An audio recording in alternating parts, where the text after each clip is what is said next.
Market का पंचनामा में आप सभी का स्वागत है। आपके साथ मैं हूं वरुण दुबे और गजब का मोमेंटम जो है भारतीय बाजारों में देखने मिल रहा है। देखिए, आज जब भारतीय बाजार खुले थे तब लोग शायद इतने कॉन्फिडेंट नहीं थे कि आज ही 11,000 हो जाएगा, लेकिन देखिए आज 11,000 जो है वो मार्केट ने पार किया।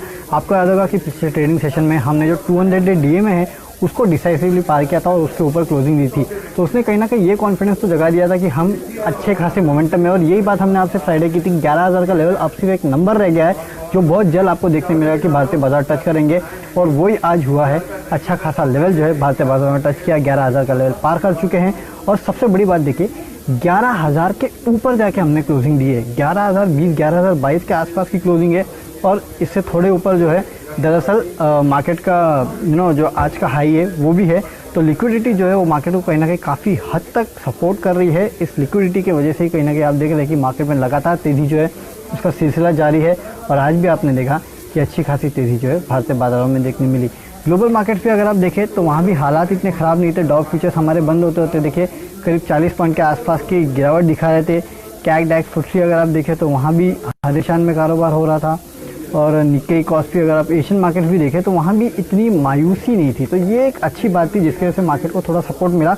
और दूसरी बड़ी बात, आप नतीजे देखिए कितने अच्छे आ रहे हैं। HDFC बैंक के नतीजे देखिए कितने बेहतरीन, नेट प्रॉफिट और NII में हमारे अनुमान से काफ़ी बेहतर। जो उनका मॉनिटरिंग बुक है वो नो डाउट थोड़ी बड़ी है, लेकिन इस इंडस्ट्री में वो सबसे कम लेवल्स पे है। ग्रॉस NPS बड़े हैं, लेकिन मैनेजमेंट का साफ कहना है कि इसको लेकर कोई डरने की जरूरत नहीं है। तो मैनेजमेंट कमेंट्री जो है वो भी काफ़ी हद तक अच्छी लगी है। इसके अलावा ब्रिटानिया देखिए, नतीजा आने के बाद किस तरह से आपने देखा कि ब्रिटानिया में ब्रोकरेज हाउस अब 4,500 के आसपास के लेवल इस काउंटर में देख रहे हैं, इतने बुलिश हो चुके हैं। हालांकि मैनेजमेंट ने कहा है कि ये जो था एक वन ऑफ था, वॉल्यूम के लिहाज से, मार्जिन के लिहाज से, लेकिन उसके बाद भी देखिए कन्विक्शन काफ़ी ज़्यादा आ चुका है, क्योंकि अब तक लोग ये मान के चलते थे कि ब्रिटानिया काफ़ी हद तक अर्बन स्टोरी है, लेकिन अब ये देखने मिल रहा है कि नहीं, रूरल में भी ब्रिटानिया के जो प्रोडक्ट्स हैं वो काफ़ी अच्छे बिक रहे हैं। तो ये काफ़ी सारे इंडिकेटर्स है जिसने कहीं ना कहीं हेल्प किया मार्केट को इतनी अच्छी तेज़ी के लिए। तो इसके लिए हमने देखा कि मार्केट आज 11,000 के ऊपर जाके बंद हुए हैं। बजाज ट्विंस देखिए, कल इन दोनों कंपनियों के नतीजे आने वाले हैं, उसके पहले अच्छी खासी तेज़ी जो है इन काउंटर्स में भी देखने मिली। तो ऑलराउंड अगर आप देखें तो जो पहले डर का माहौल था काफ़ी हद तक वो ख़त्म होते जा रहा है। हालांकि more of liquidity, less of fundamentals है, लेकिन हाँ एक बात है कि कहीं ना कहीं कन्विक्शन जो है लोगों का बाजार के ऊपर काफ़ी हद तक लौटता हुआ नजर आ रहा है। ये कन्विक्शन रहा तो यहाँ से फिर हम और आगे जाते हुए दिखाई देंगे, लेकिन एक बात है, काफ़ी तेज़ी हो चुकी है। तो एक स्ट्रिक्ट स्टॉप लॉस के साथ ट्रेड करना भाई, बिना स्टॉप लॉस के ट्रेड मत करना। यहाँ से थोड़ा हो सकता है कि लोग प्रॉफिट बुकिंग के लिए भी आए, तो उस प्रॉफिट बुकिंग के लिए भी आपको पूरी तरह से तैयार रहना चाहिए, क्योंकि कभी अगर प्रॉफिट बुकिंग आ गई तो यहाँ से 100-200 पॉइंट नीचे भी हम जा सकते हैं। तो यही आप याद रखना, 11,100 के लेवल की हम बात करते थे, अब मेरे ख्याल से वो भी ज़्यादा दूर है नहीं, बहुत जल्दी आपको 11,100 का भी लेवल जो है वो देखने मिल सकता है।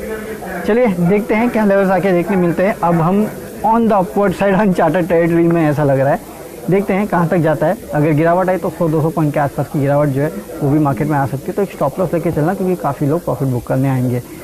ओके, चलिए कुछ लोग यहाँ महिंद्रा फाइनेंस पे क्वेश्चन पूछे कि महिंद्रा फाइनेंस में क्या करना चाहिए। देखिए, महिंद्रा फाइनेंस ने जो नतीजे ओके ठीक ठाक है, कोई बहुत बड़ा फायरवर्क्स नहीं है, लेकिन एक बात याद रखना, इस कंपनी ने जो राइट इशू का ऐलान किया है वो बेसिकली एक बोनस है, एक जैकपॉट है लोगों के लिए। अब आप ये सोचिए, 50 रुपये के आसपास इस कंपनी का राइट इशू आ रहा है, और इसकी स्टॉक प्राइस के आज 200 के ऊपर ये स्टॉक जो है वो ट्रेड कर रहा है। अब आपको और क्या चाहिए, आप राइट में ले लीजिए भाई, 50 का 100 भी हुआ तो भी आपका दुगना हो गया ना वो पैसा। तो इसके लिए सबसे बड़ी बात ये है। हालांकि एक प्रॉब्लम भी है कि शायद हो सकता है कि यहाँ से अगर स्टॉक गिर गया तो क्या, अगर ये स्टॉक 100 रुपये तक आ गया तो, क्योंकि इतनी बात तो सही है कि राइट इशू के बाद लोग बेचने की कोशिश करेंगे, बट मेरे ख्याल से जिस तरह से मैनेजमेंट ने कमेंट्री दी, एक बोनस देना चाहते हैं अपने लोगों को, क्योंकि उनकी 25 साल हो चुके हैं, इसके लिए वो 50 रुपये के राइट इशू पे ला रहे हैं। ठीक है, अगर कंपनी ये बोल रही है तो मानना भी चाहिए।